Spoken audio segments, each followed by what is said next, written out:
नमस्कार, मैं हूं आपके साथ हर्षिता मिश्रा। आप देख रहे हैं रॉयल एक्सप्रेस न्यूज। और चलिए अब बढ़ते हैं आगे और एक नजर डालते हैं मुंबई की इस खबर पर।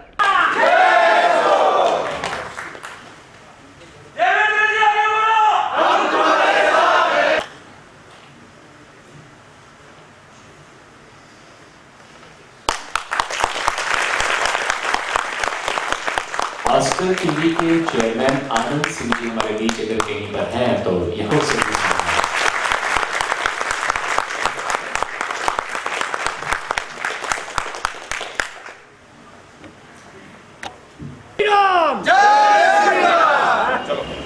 राजनीति में जो लोग जिन लोगों को पवित्र राजनीति करनी हो वो अटल जी के कविताओं से, अटल जी के जीवन से सीखें तो उनके जीवन में बदलाव आएगा। और इसलिए इसका नाम भी अटल महाकुंभ दिया है। महाकुंभ एक पवित्रता का द्योतक है और यहाँ आकर काव्य की गंगा में डुबकी लगाने से लोगों को कम से कम भारतीय राजनीति में जो उसकी रफ्तीली राहें हैं उसमें आसानी से चल सकेंगे, हताश नहीं होंगे, निराश नहीं होंगे।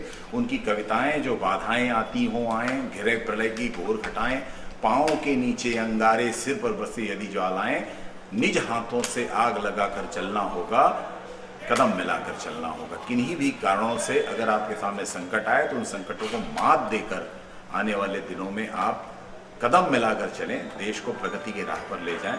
इसलिए उनकी कविताएं, हर तरह की कविता उनकी भारतीय राजनीति में काम करने के इच्छुक विद्यार्थियों के लिए सीख है, सबक है। सर, कार्यक्रम का होना कहीं और सुनिश्चित था और अंत में कार्यक्रम महाराष्ट्र में जो सरकार है वो सरकार निर्णय लेने की क्षमता नहीं रखती है और इसलिए रातों रात एक निर्णय लेती है कि कल सुबह से यहाँ पर कर्फ्यू लगा दिया जाएगा। और ऐसे में 9 बजे रात के बाद हमारा कार्यक्रम वहाँ नहीं हो पाता तो हमने इस कार्यक्रम को रद्द कर दिया और उसके बाद आज यहाँ पर किया। लेकिन अटल जी की लोकप्रियता का आलम इतना है कि हमने किसी को सूचना नहीं दी और आज कोविड नियमों का पालन करते हुए हमारा कार्यक्रम संपन्न हुआ। मैं मानता हूँ कि सरकारें किसी भी तरह से बाधक नहीं बन सकती अटल जी की लोकप्रियता के बीच में। कमलदीप फाउंडेशन पिछले कितने सालों से ये दीप कमल फाउंडेशन 14 वर्षों से आयोजन करता आ रहा है और अटल जी के ही नहीं, डॉक्टर श्यामा प्रसाद मुखर्जी के जीवन में दीप कमल, दीप यानी जनसंघ और कमल यानी भारतीय जनता पार्टी, इस दीप कमल की यात्रा में जनसंघ से भारतीय जनता पार्टी की यात्रा में जितनी भी कठिनाई आई, जितना भी परिश्रम हुआ, जितने भी विरोध में रहकर भी हमने जैसे सत्ता प्राप्त नहीं थी तब भी आम आदमी को न्याय दिलाने की कोशिश करते रहे थे। मुझे लगता है धारा के विपरीत तैर कर एक सरकार जो बनी है और आज वो विचार देश में पुष्पित पल्लित हो रहे हैं और आदरणीय मोदी जी के नेतृत्व में दुनिया को बता रहे हैं कि भारत एक महाशक्ति के रूप में उभरी है। सर, उत्तर प्रदेश के निवासी हैं और उत्तर भारतीयों के बड़े नेता के रूप में आप जाने जाते हैं मुंबई महाराष्ट्र में। पिछले कई वर्षों से उत्तर प्रदेश दिवस भी आप मुंबई की धरती पर मनाते हैं। एक बार फिर से 2022 आ रहा है, उत्तर प्रदेश की राजनीति क्या कह रही है? उत्तर प्रदेश में पहली बार ऐसा हुआ है कि सामने कोई नहीं है और भारत की राजनीति में एक शीर्ष पुरुष के रूप में उत्तर प्रदेश जैसे हृदय प्रदेश कहा जाता रहा है और उस हृदय प्रदेश की हृदय से निकले हुए योगी आदित्यनाथ पूरे देश में उत्तर प्रदेश का नेतृत्व करते दिखाई दे रहे हैं। इसलिए किसी को कोई भी अनिश्चितता का वातावरण नहीं है।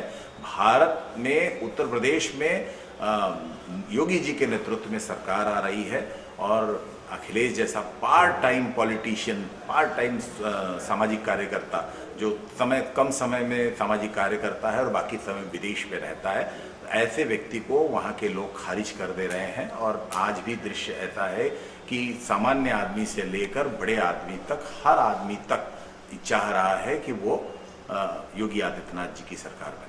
आप युवाओं से क्या संदेश देना चाहेंगे जो उत्तर प्रदेश के युवा हैं? देखिए, पूरे देश में विनोबा भावे कहते थे कि उत्तर प्रदेश नहीं प्रश्न प्रदेश है और इस प्रश्न प्रदेश को, उत्तर प्रदेश को प्रश्न प्रदेश नहीं उत्तम प्रदेश बनाने का कार्य अगर किसी व्यक्ति ने किया है तो योगी आदित्यनाथ जी ने किया है। इसलिए आने वाले समय में पूरे देश ही नहीं दुनिया में अगर उत्तर प्रदेश का नाम करना है तो योगी आदित्यनाथ जी के नेतृत्व में फिर से एक बार सरकार भारतीय जनता पार्टी की है और युवाओं के लिए जो पलायन होता था, प्रतिभाओं का पलायन होता था, वो प्रतिभाओं का पलायन रुकेगा और समाज में विकास के नए आयाम रचे जाएंगे। अमूल का प्लांट भी वाराणसी में लगा, जिसका उद्घाटन प्रधानमंत्री स्वयं किए। न सिर्फ अमूल का बल्कि अनेक उद्योग धंधे जो पहले कभी सुरक्षा की दृष्टि से, कभी अपराध की दृष्टि से, कभी अव्यवस्था की दृष्टि से, कभी वहाँ पर जिस तरह से भ्रष्टाचार फैल रहा था उसकी दृष्टि से नहीं जाया करते थे, आज उनको पता है कि एक सूत्रीय काम है विकास, और इसलिए सरकार विकास को मानने वाली सरकार है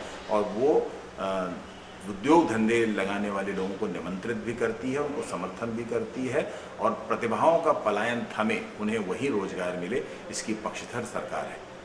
थैंक यू सर।